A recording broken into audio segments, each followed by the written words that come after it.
Some silences are deafening.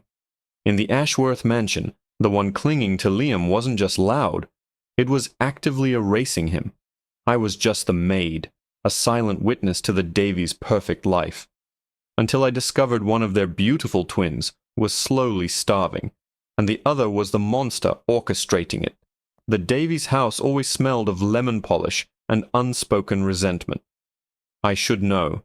I was the one who scrubbed the floors and pretended not to hear the clipped, icy arguments that echoed through the marble hallways after the children were in bed.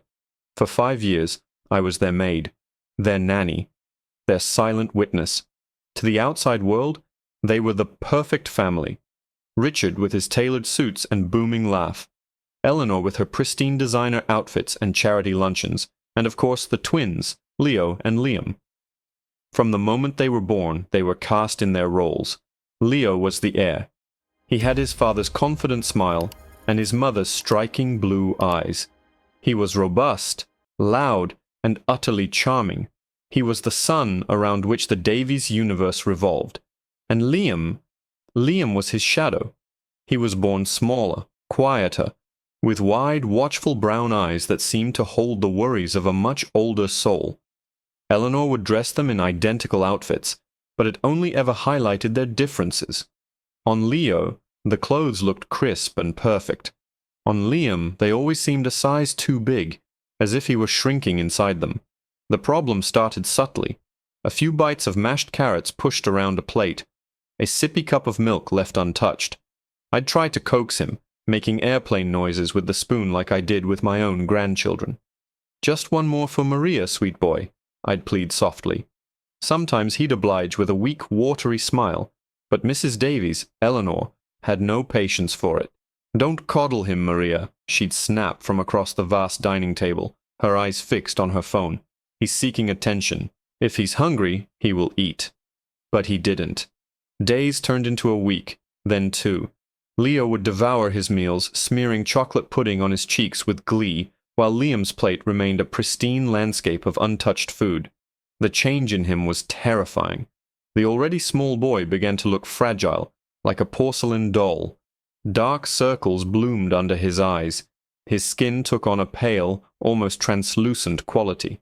He stopped running in the garden with his brother, preferring to sit on the steps. His little shoulders hunched, watching. My concern grew into a knot of pure fear in my stomach. I tried to talk to Eleanor again, this time more firmly. I found her in her dressing room surrounded by silk and cashmere, planning her outfit for some gala. "Mrs. Davies," I said, my voice trembling slightly. "I'm very worried about Liam.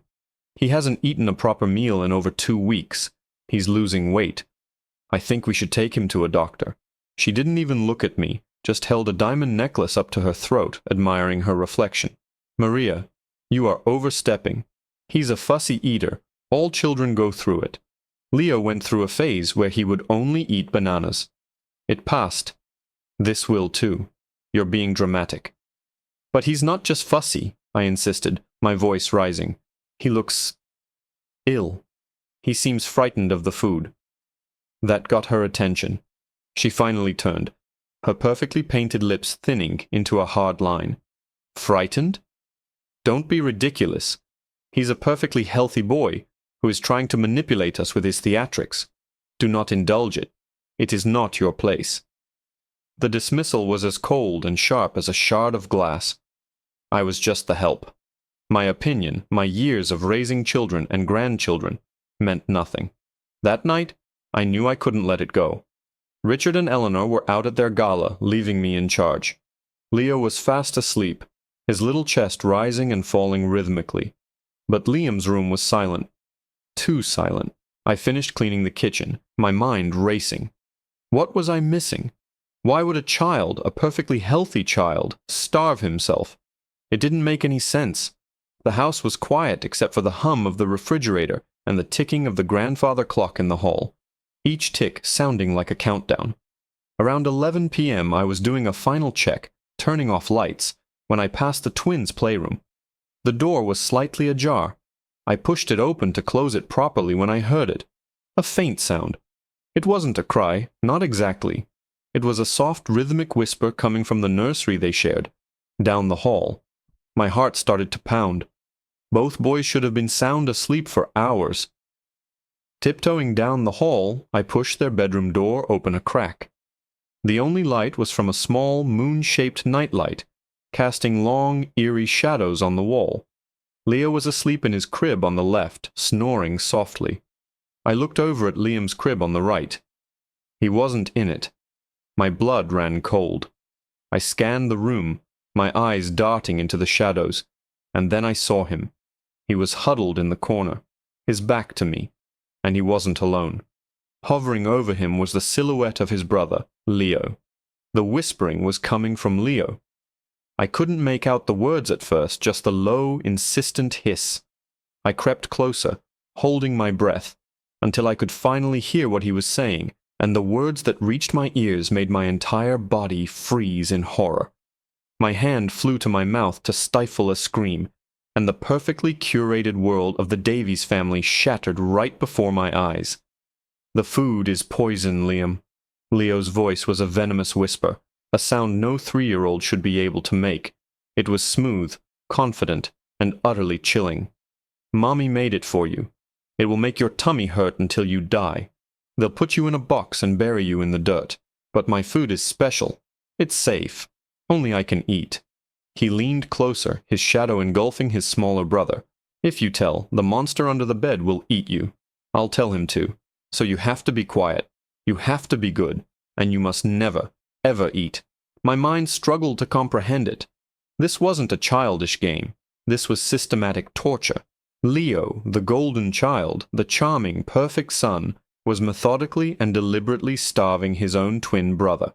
The attention-seeking, the fussiness, it was all a lie, a carefully constructed narrative by a child who, for reasons I couldn't fathom, wanted his brother to simply waste away. My legs felt weak, and I leaned against the doorframe for support, the polished wood cold against my cheek. I had to do something. Taking a deep, silent breath, I pushed the door open fully. The sudden change in light made both boys jump. Liam scrambled back, a whimper escaping his lips, his wide, terrified eyes finding mine. Leo, however, transformed in an instant. The sinister hiss was gone, replaced by a bright, innocent smile. "Maria," he chirped, as if he'd been caught playing with his teddy bear. Liam had a bad dream. I was telling him a story. My eyes locked onto his. "Is that right, Leo?" I asked, my voice dangerously calm. I walked over and knelt beside Liam, gently pulling him into my arms. He was shaking, his tiny body nothing but sharp angles and fragile bones under his pajamas.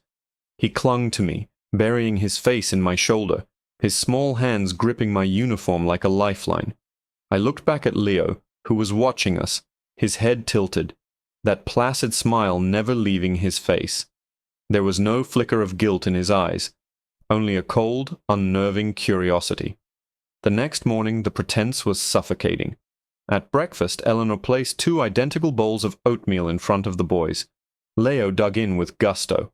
Liam stared at his bowl as if it contained a live snake. He pushed it away, his lip trembling. "See?"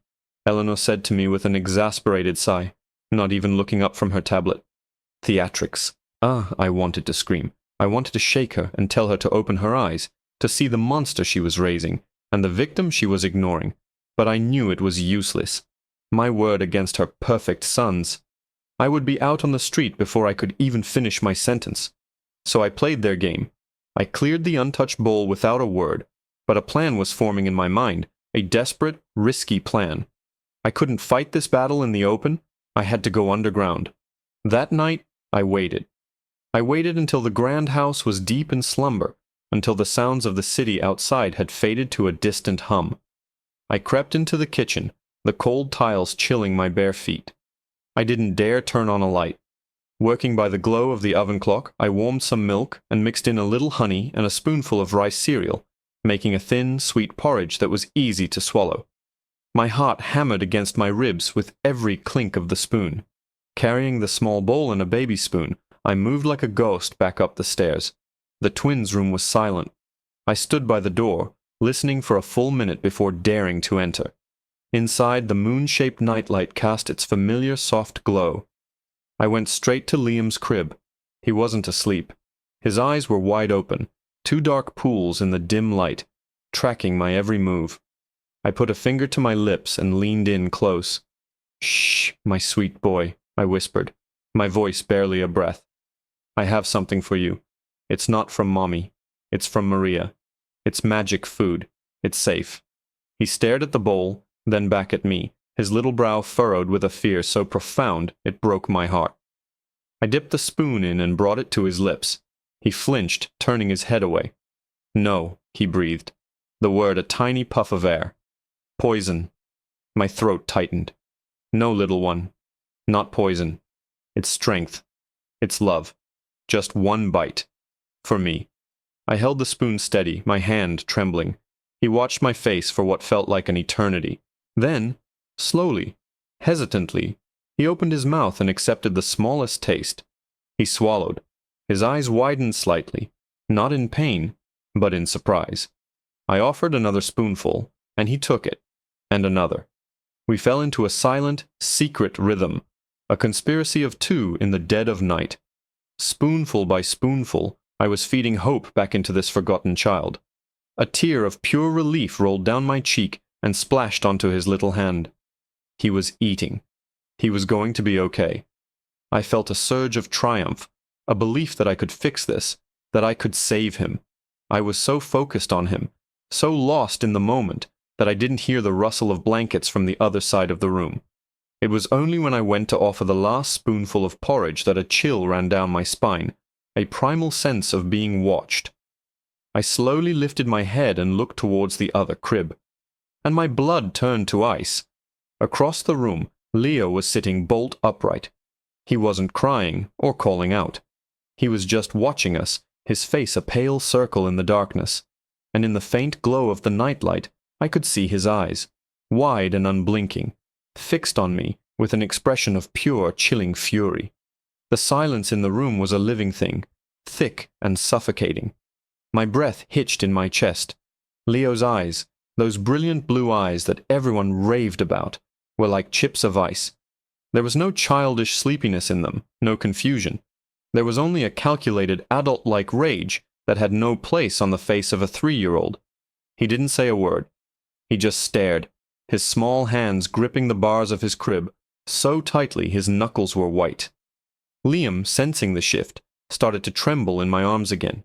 Slowly, deliberately, I lowered the now empty bowl to the floor. I couldn't show fear. He would feed on it. I had to be the adult, the one in control.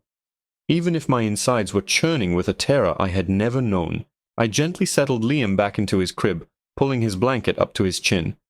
"Sleep now, sweet boy," I whispered, my voice miraculously steady. I brushed a kiss on his forehead before turning to face his brother. I walked over to Leo's crib, my heart pounding a frantic rhythm against my ribs.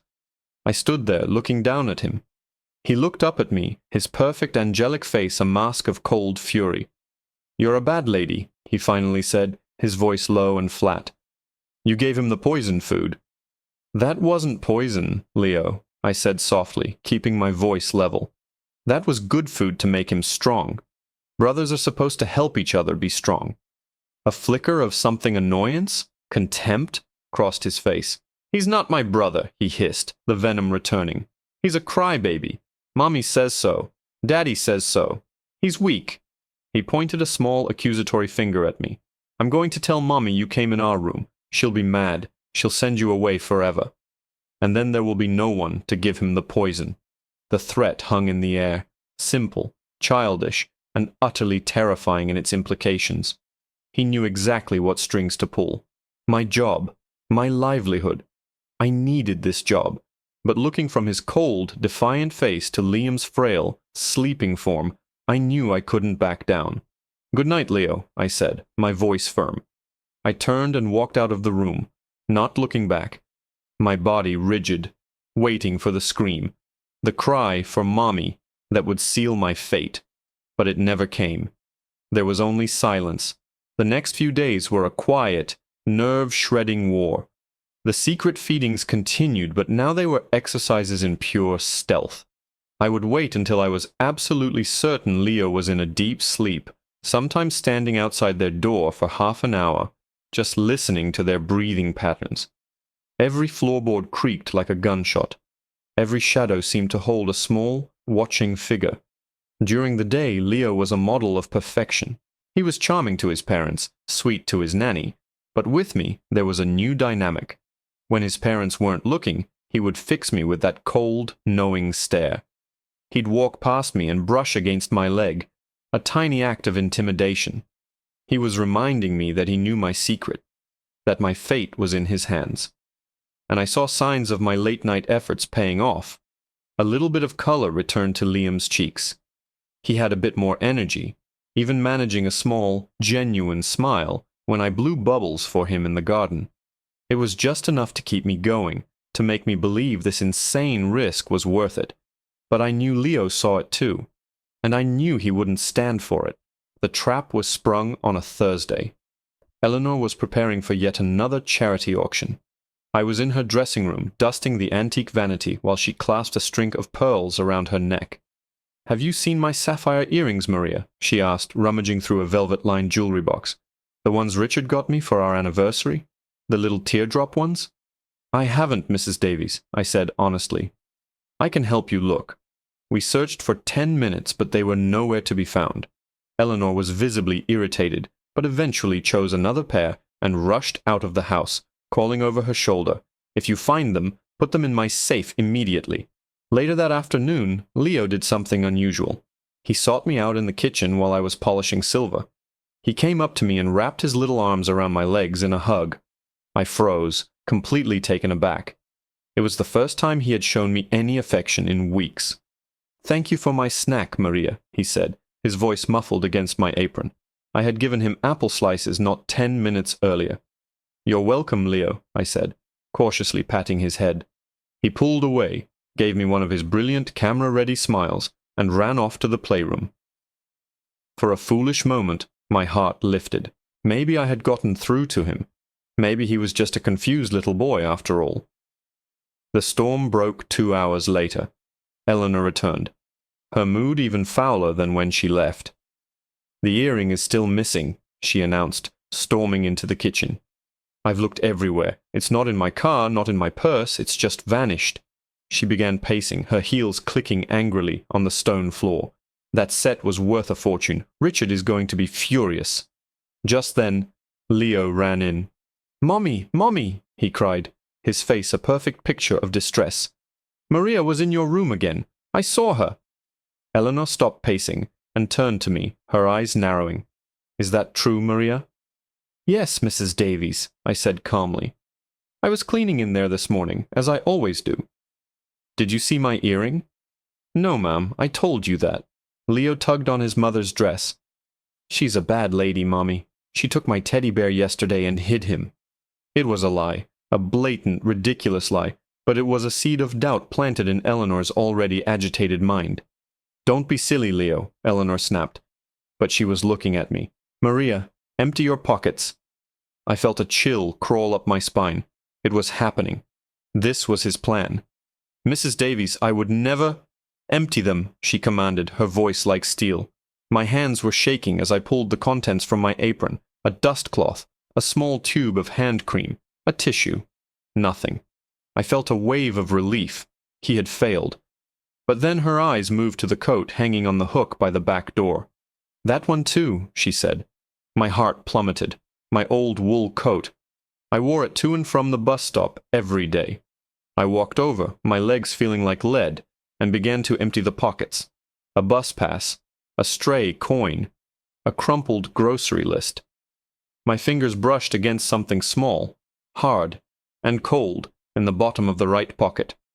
I knew with a sickening certainty what it was. Before I could even react, Eleanor strode over, thrust her own hand into the pocket, and pulled it out. Lying in her palm, glittering malevolently under the kitchen lights, was the missing sapphire earring. Eleanor gasped, her face a mask of shock and betrayal. And over her shoulder I saw Leo, standing in the doorway, a look of perfect, serene triumph on his angelic face. "I knew it," Eleanor whispered, her voice a mixture of horror and vindication. After all these years. In my own home. She held the earring up as if it were a murder weapon, her eyes blazing with a cold fury. My own voice was gone, trapped in my throat by a knot of disbelief and terror. I looked from her face to Leo's. He was a perfect statue of innocence, his blue eyes wide, a slight quiver on his lip as if he were about to cry. He had played this perfectly. "Mrs. Davies, I swear to you, I have no idea how that got there," I finally managed, the words sounding weak and pathetic even to my own ears. "I did not take your earring." "Oh, spare me the act, Maria," she spat, her face contorting with disgust. "It's in your coat. Who else could it have been? Get your things. I want you out of this house in 5 minutes. Consider yourself lucky I'm not calling the police." Tears of helpless rage and despair welled in my eyes. 5 years of loyal service, of loving her children like they were my own, erased by a lie from a manipulative 3-year-old. I looked at Leo one last time, and through my blurry vision, I saw him take a tiny, almost imperceptible step back, hiding himself slightly behind his mother's leg. He was watching my defeat, savoring it. And in that moment something inside me snapped. The fear was replaced by a surge of pure, unadulterated resolve. I wasn't going to let him win. I wasn't going to leave Liam behind. "No," I said. The word was quiet, but it cut through the tense air in the kitchen. Eleanor stared at me, aghast. "What did you just say to me?" I said no," I repeated, my voice stronger now. I took a step forward, my eyes locked on hers. "You can fire me, you can call the police, but I'm not leaving this house until you and your husband come with me to the nursery and see the truth." "The truth?" "The truth is that you're a common thief." "The truth," I said, my voice rising with passion, "is that your son is starving to death, and your other son is the one doing it." The accusation was so outlandish, so monstrous, that it stunned her into silence. Before she could recover, the back door opened and Richard Davies walked in, home early from the office. He took one look at his wife's face, at my tear-streaked one, at the earring in Eleanor's hand, and his jovial expression hardened. "What in God's name is going on here?" Eleanor quickly recounted the story, painting me as a deceitful, ungrateful thief. I let her finish, my gaze never wavering. When she was done, Richard turned to me, his face a thundercloud. "Is this true, Maria?" "The earring was in my coat, Mr. Davies," I said, choosing my words carefully. "But I did not put it there, and it is not the real problem in this house. Please, I am begging you, before you throw me out, just give me 2 minutes. Let me show you something. For Liam's sake." Something in my desperate plea must have broken through his anger. He hesitated, looking from me to his wife, then to Leo, who was now clinging to his mother's leg. "All right, Maria," he said, his voice heavy. 2 minutes. Show us." I led the way upstairs, a silent, grim procession. Richard, Eleanor, and a suddenly very quiet Leo followed. I pushed open the door to the twins' room. Liam was in his crib, awake but listless, his thumb in his mouth. He looked so small, so breakable.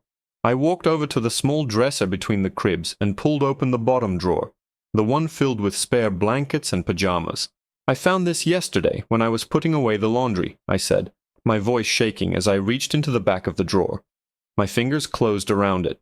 I pulled it out and turned around. It was a small plastic lunchbox, one with a cartoon rocket ship on it. I opened the lid. Inside, nestled amongst the blankets, was a rotting collection of Liam's uneaten meals. A shriveled piece of chicken, moldy sandwich crusts, a congealed mass of oatmeal. The smell that wafted out was foul and sickening. Eleanor gasped and put a hand over her mouth. "Leo has been telling Liam that the food is poison," I said, my voice clear and steady, looking directly at Richard. "He's been threatening him. At night when you're asleep, Liam is terrified. Leo takes his food when I'm not looking and hides it in here. He's been systematically starving his brother for weeks."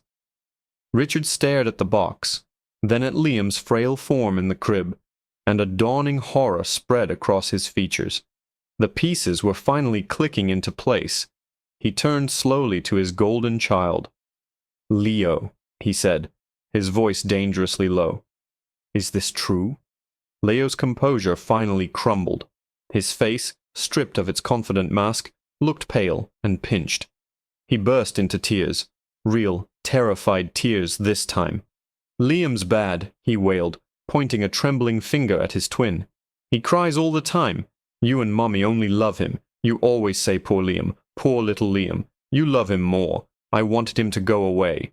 The confession, so raw and childish in its jealousy, hung in the air, more damning than any other evidence. The weak twin wasn't Liam. The weak one was Leo, poisoned by an envy so deep it had turned him into a monster. Eleanor looked as if she'd been struck, her face ashen. All this time she had seen a manipulator, when in reality she was looking at a terrified victim. That was the last day I worked for the Davies family. But it wasn't the end. They didn't call the police. The next day, Richard called me. His voice was humbled, broken. He apologized profusely and offered me a severance package so generous it made me cry. More importantly, he told me they had taken Liam to the hospital, where he was being treated for severe malnutrition. They had also found a family therapist, someone to help them navigate the dark, tangled emotions that had taken root in their home. A few months later, I received a letter in the mail. It was a card, handmade with construction paper. On the front was a crayon drawing of two stick figures holding hands under a smiling sun. They were both the same size. Inside, in a child's wobbly printing, it said, "Thank you, Maria." Below it, in Eleanor's elegant script, was a simple note. "You saved us all. He's eating now. He's laughing. Thank you."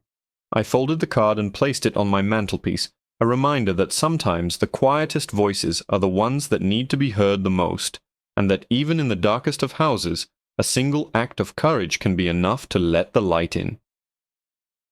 The silence in the Ashworth mansion was a special kind of loud.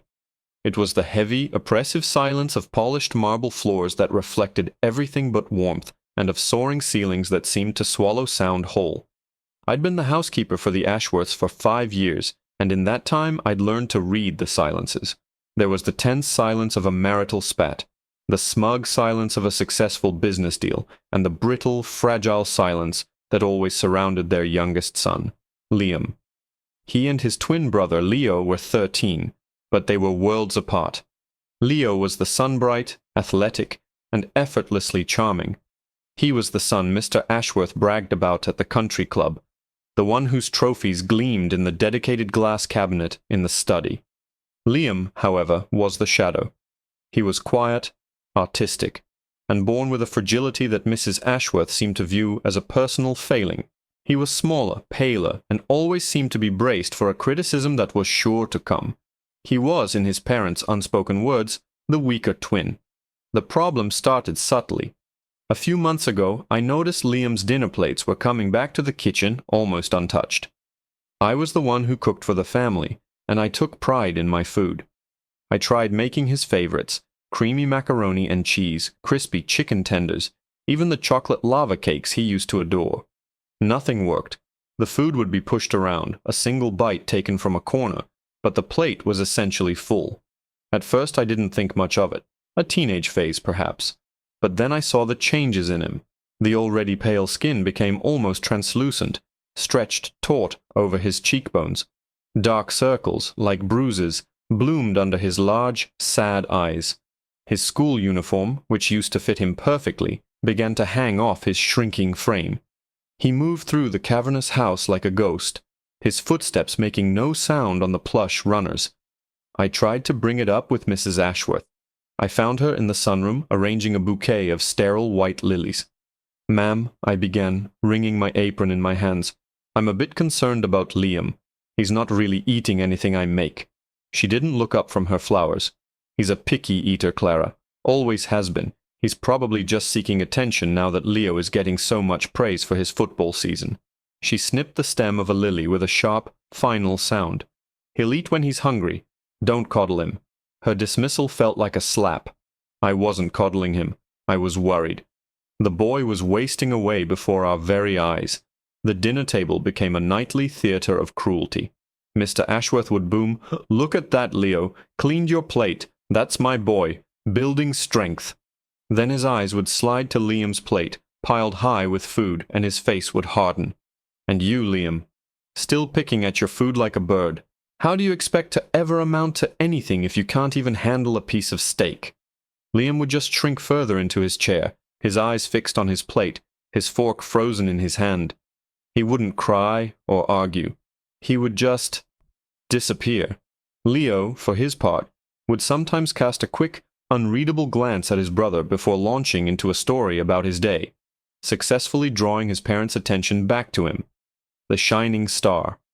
My worry began to curdle into a cold dread. This wasn't a phase. Something was terribly wrong. I started leaving snacks in his room, a protein bar on his desk, a glass of milk by his bed, hoping he might eat when no one was watching. But they remained untouched. Monuments to my failure. Mrs. Ashworth found a granola bar I'd left on his nightstand and reprimanded me sharply. I told you not to coddle him, Clara. You are the help. Your job is to clean this house and cook the meals, not to practice amateur psychology on my son. The words stung, but the fear for Liam was worse. His light was dimming, and I felt like I was the only one who noticed. I started staying up later, unable to sleep, my mind racing with possibilities. Was he sick? Was something happening at school? He was so withdrawn it was impossible to ask him. He'd just give me a watery, fleeting smile and whisper, "I'm fine, Clara," before vanishing into his room. One Thursday night, the dread became unbearable. Liam had looked particularly unwell at dinner, his head lolling slightly as his father lectured him about his posture. He'd been sent to his room without supper as punishment for not even trying his green beans. I felt sick. Around midnight, long after the house had settled into its usual heavy silence, I was doing a final wipe down of the kitchen counters when I heard it, a faint scraping sound. It was coming from the direction of the pantry, near the large rubbish bin. My first thought was a mouse. I grabbed a broom and crept forward, my heart thumping. The sound was furtive, secretive. Scrape. Pause. Scrape. It was deliberate. As I rounded the corner of the large kitchen island, my breath caught in my throat. The bin lid was propped open, and a small, shadowy figure was leaning over it. My heart stopped. It wasn't Mr. or Mrs. Ashworth. It wasn't Liam. It was Leo, the golden child, the perfect son. And in his hands was Liam's dinner plate from earlier, which he was systematically, silently, scraping clean into the bin. The clatter of the porcelain against the side of the plastic bin was deafening in the stillness. Leo froze for a fraction of a second, a piece of roasted potato halfway off the fork. He didn't jump or look guilty. He simply straightened up slowly, placed the plate on the counter with a soft click, and turned to face me. His expression wasn't one of a child caught misbehaving. It was calm, measured, and unnervingly adult. "Clara," he said, his voice a low, even whisper. "You're up late." My own voice was stuck somewhere in my chest. I finally managed to push it out.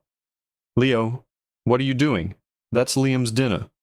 He glanced at the plate, then back at me, a calculated look of concern dawning on his face. He was a phenomenal actor. "I know," he sighed, running a hand through his perfectly styled blonde hair. "Look, you can't tell Dad. Please." He took a step closer, adopting a conspiratorial tone. "If Dad sees that Liam hasn't eaten again, he'll take away his drawing tablet for a month. You know how much he loves that thing. It's the only thing that makes him happy." He made it sound so reasonable, so noble. He was protecting his weaker brother from their father's wrath.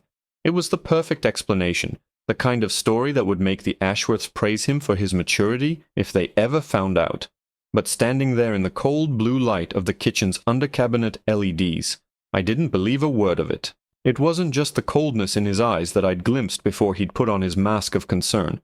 It was the methodical way he'd been scraping the plate. There was no frustration in it, no sadness for his brother. It was a chore, a task he performed with detached efficiency. "I'm just trying to help him," Leo insisted, his voice soft and persuasive. "He gets so anxious at dinner. Sometimes it's easier if it just disappears. Less trouble for everyone." "Why doesn't he eat, Leo?" I asked, my voice barely audible. Leo shrugged, his face a perfect picture of brotherly frustration. "Who knows? He's Liam. He's always been different. Attention, I guess. Don't worry, Clara. I've got it handled. This is just a twin thing. He gave me a reassuring smile that didn't reach his eyes, then picked up the plate, rinsed it under the tap, and slotted it neatly into the dishwasher. Our secret, okay? I just nodded, my mind reeling. I went back to my small room in the staff wing, but I didn't sleep. The image of Leo's cold, efficient movements replayed in my head. A twin thing. The phrase was meant to shut me out, to make me feel like an outsider who couldn't possibly understand. But what I had seen didn't feel like protection. It felt like sabotage. The next day I watched them. I watched them like a hawk, and once I was looking for it, I saw it everywhere. It was in the little things. At breakfast, Liam was sketching in his notebook, a rare small smile on his face. Leo, reaching for the orange juice, accidentally knocked his elbow, sending the full glass cascading over Liam's drawing. "Oh man, I'm so sorry, Liam," Leo exclaimed, grabbing a napkin with a great show of panic. But I saw it. For a split second, as their mother scolded Liam for having his messy things at the table, a flicker of pure, unadulterated triumph flashed in Leo's eyes. It was gone as quickly as it appeared, replaced by his usual charming concern. Later that afternoon, I was dusting the upstairs hallway when I heard Mr. Ashworth's booming voice from the study. He was on the phone, bragging about Leo's latest football victory. Liam walked past, a library book in his hand, and he flinched at the sound of his brother's name being praised. He looked smaller than ever, a ghost in his own home. Leo came out of his room then and slung an arm around Liam's shoulders. "Don't worry, little brother," he said, his voice loud enough for me to hear. "Maybe one day you'll do something Dad can be proud of too." He ruffled Liam's hair, a gesture that looked friendly but was just a little too rough. Liam didn't respond. He just pulled away and disappeared into his room. That was it. My last shred of doubt vanished. Leo wasn't protecting his brother. He was the source of the problem. He was orchestrating this whole thing, making sure Liam stayed small, stayed weak, stayed in the shadows while he soaked up all the light. The untouched plates weren't a symptom of teenage anxiety. They were a testament to Leo's silent, vicious campaign. I had to do something. I couldn't go to the Ashworths. They worshipped Leo. They would see my accusations as the ramblings of a meddling housekeeper. They would fire me in a heartbeat, and then Liam would have no one. I had to get proof. Something undeniable. But more than that, I had to get food into that boy. That night, I baked. I made a small batch of Liam's absolute favorite childhood treats, gooey chocolate fudge brownies, still warm from the oven. The smell alone was heavenly. I put 2 on a small plate with a tall glass of cold milk, a peace offering to a boy starving in a house full of food. I waited until I was sure everyone was asleep, until the silence of the mansion was at its deepest. It must have been close to 1 in the morning. Holding the tray, my heart pounding against my ribs, I crept down the hallway to Liam's room.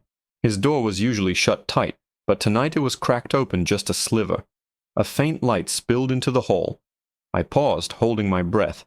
I could hear a voice from inside, a low, insistent whisper. It was Leo.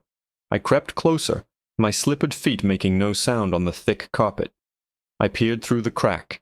The sight made the tray in my hands tremble. Liam was sitting on the edge of his bed, huddled in his pajamas, looking utterly terrified.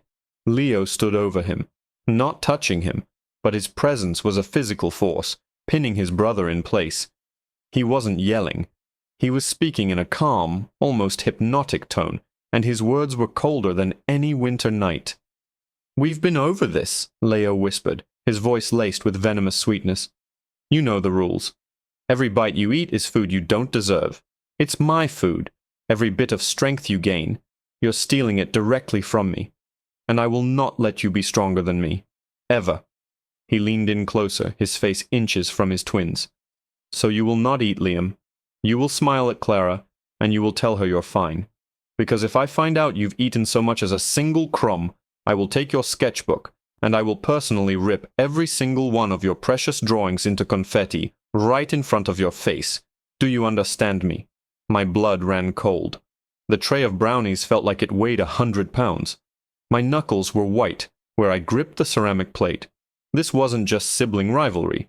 This was a calculated psychological war being waged against a child, and the perpetrator was his own twin brother. Liam, small and trembling, could only nod, a single tear tracing a path down his hollowed cheek. He didn't make a sound. He looked like a cornered animal, completely broken. Leo straightened up, his face transforming in an instant. The monstrous cruelty vanished, replaced by a patronizing brotherly smile. Good. See? We just need to understand each other. It's for your own good, really. Now get some sleep. You look awful.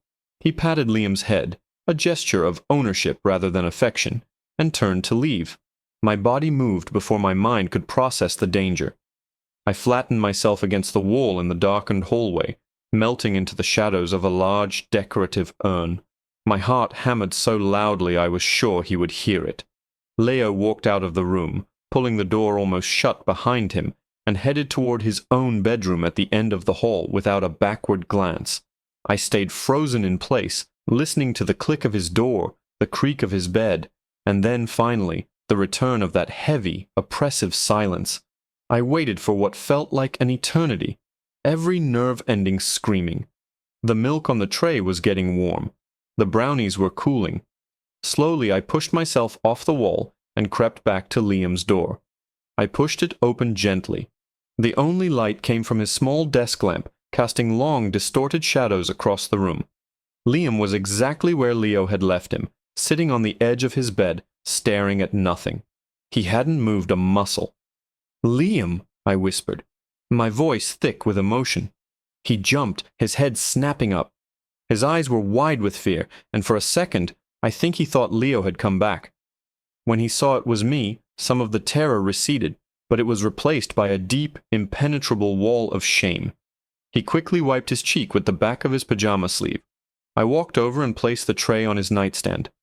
I made these for you," I said softly. "I thought you might be hungry." He stared at the brownies, his gaze hungry and terrified all at once. His stomach let out a low, mournful growl. He flinched, wrapping his arms around his middle as if to silence it. "I can't," he whispered, his eyes darting toward the closed door. He'll know." "I saw him, Liam," I said, my voice barely a breath. I heard what he said. The shame in his face intensified, and he buried his face in his hands.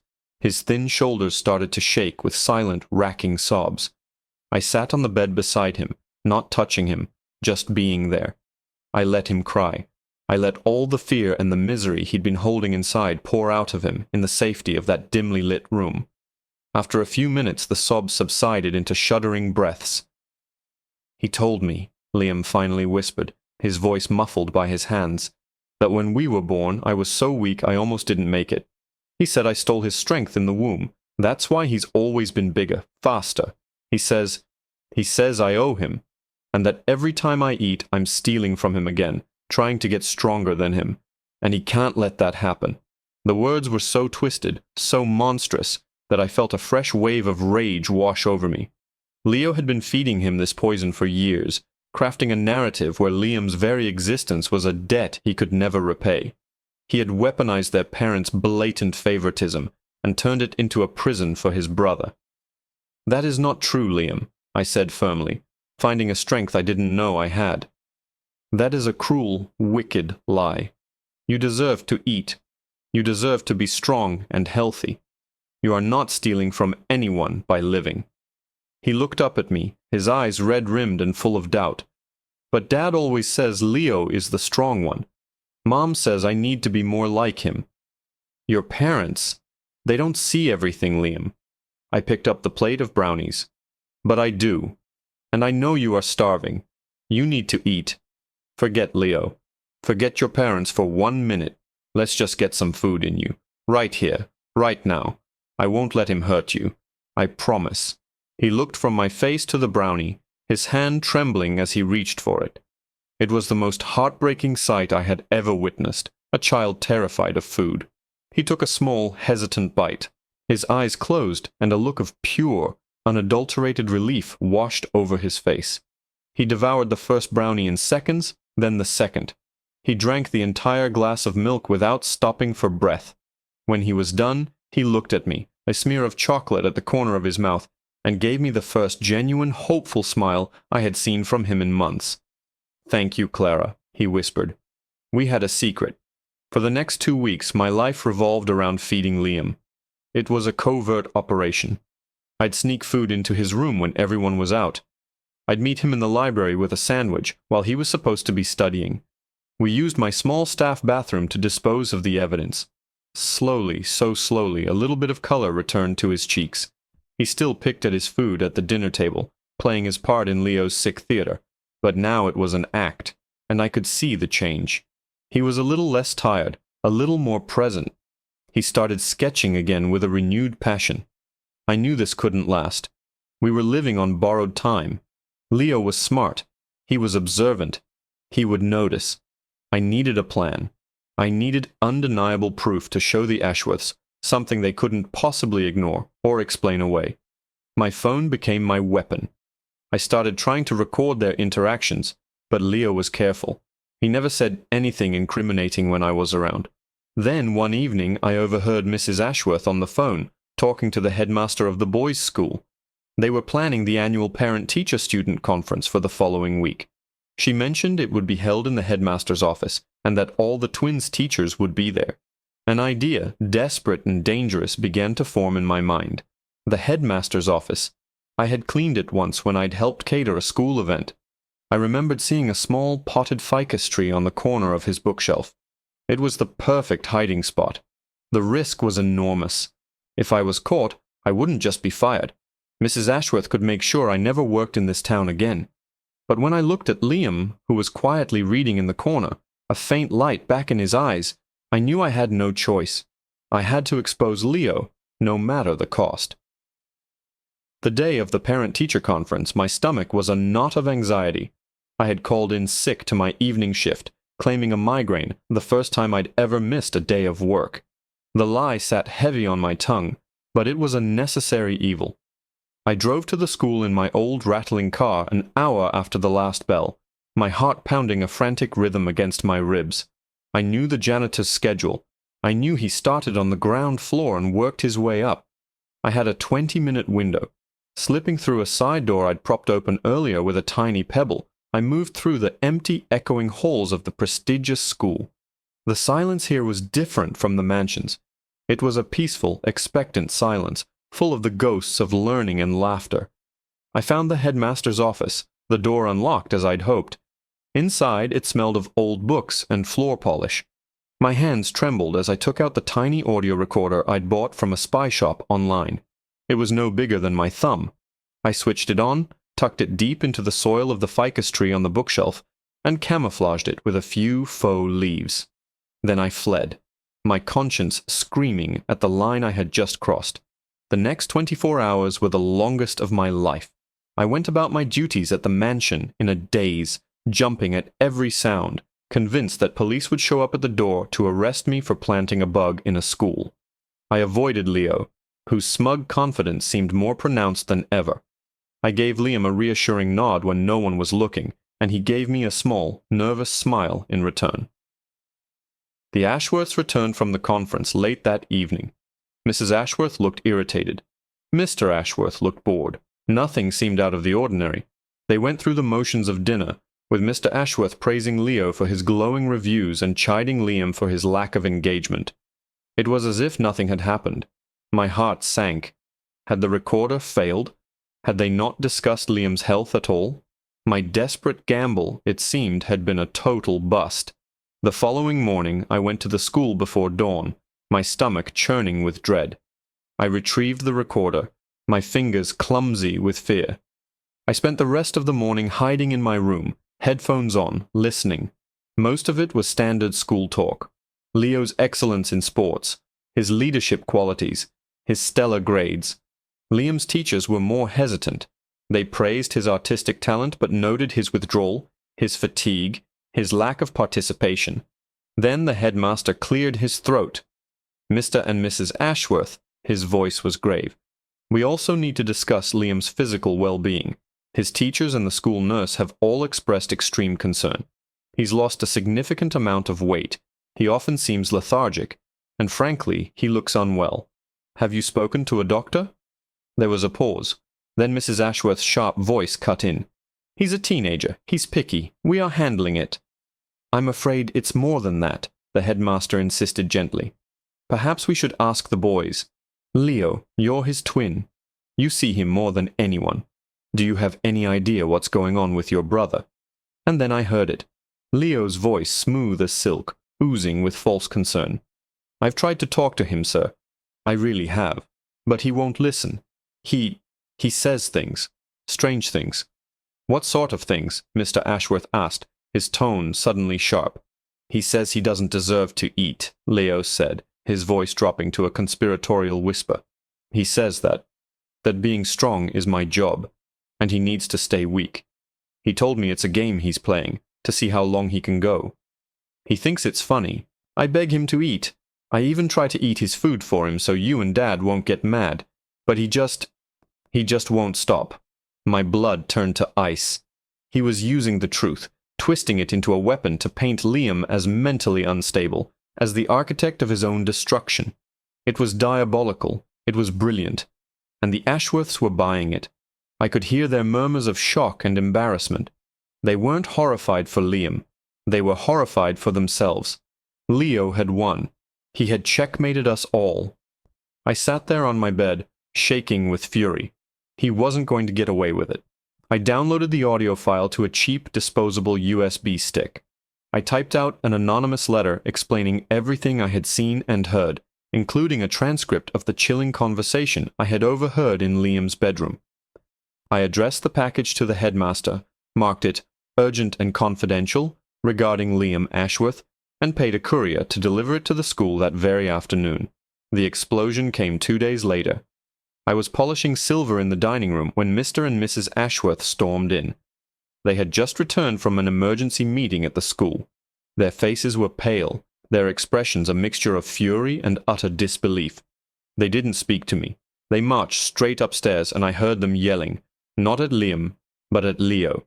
For the first time, the golden child was feeling the heat of their rage. It turned out the headmaster had listened to the recording.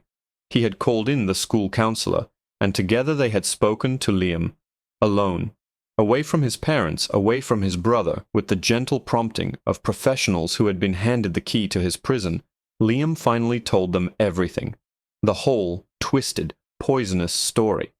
The Ashworths were forced to see the truth they had refused to acknowledge for years. Their perfect son was a cruel manipulator, and their weak son was a victim of sustained, horrific abuse. The fallout was immediate. Leo was pulled from the school and sent to a therapeutic boarding facility. The Ashworths were mandated to attend family counseling. For the first time, their perfect facade had shattered, and they were forced to look at the ugly reality underneath. I thought I would be fired for my part in it all, but Mrs. Ashworth came to me a week later. She looked older, humbled. She didn't apologize. That wasn't her way, but she thanked me.